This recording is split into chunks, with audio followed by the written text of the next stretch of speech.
आहे. सांगू शकतात असं. अरे वा. तुम्हाला कधी कळलं की श्रीजयाला हेच करायचंय असं? मी तुम्हाला सांगतो की आमच्या घरामध्ये कोणी काय करावं हा विषय माझ्या वडिलांनी माझ्यावर लादला नव्हता आणि मी सुद्धा यांच्यावर लादलेला नाही. एक वातावरण घरामध्ये आहे, सामाजिक सेवेचं आहे, राजकीय वातावरण आहे. अनेक वर्ष गेल्या 25-30 वर्षापासून भरपूर काम केलंय. त्या कामाचा प्रतिसाद लोकांनी चांगला दिलेला आहे. लोकांना आमच्याबद्दल क्रेडिबिलिटी आमची माहिती आहे, म्हणजे विश्वासार्हता जी आहे. हा सगळ्यात जमेची बाजू आहे. श्रीजया माझ्याबरोबर गेल्या 2 वर्षापासून माझ्याशी अटॅच, म्हणजे राजकीय कामामध्ये लक्ष देते.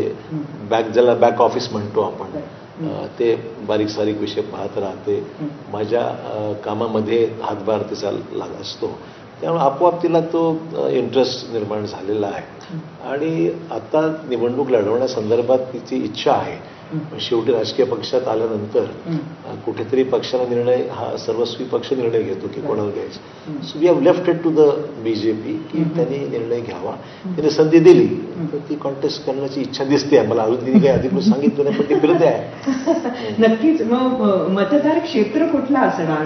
भोकरमध्येच काम सुरू आहे का? आता सध्या भोकरलाच फिरता येते, कारण मतदारसंघ माझा तो पारंपरिक वडिलांपासून राहिलेला. अर्थात मी काही मतदारसंघाची मक्तेदारी ज्याला म्हणतो असं काही मोनोपोली असा विषय नाहीये.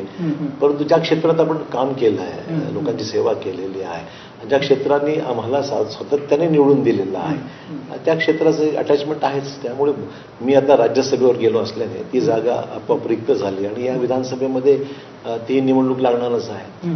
त्यामुळे तिचा प्रयत्न आहे की जो आपला मतदारसंघ राहिला आहे तिथेच आपली सुरुवात व्हावी असा तिचा इच्छा दिसते.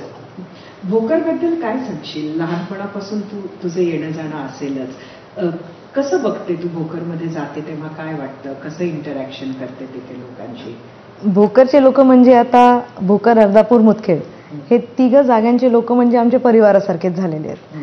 असं एकही दिवस होत नाही जेव्हा आम्ही त्या लोकांना भेटत नाही आहोत किंवा ते आम्हाला घरी येऊन भेटत नाही आहेत.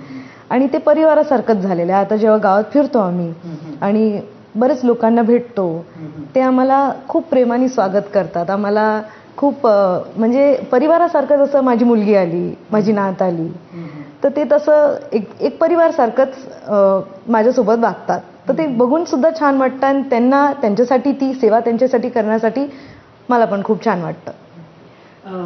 आपण अशोकराव जेव्हा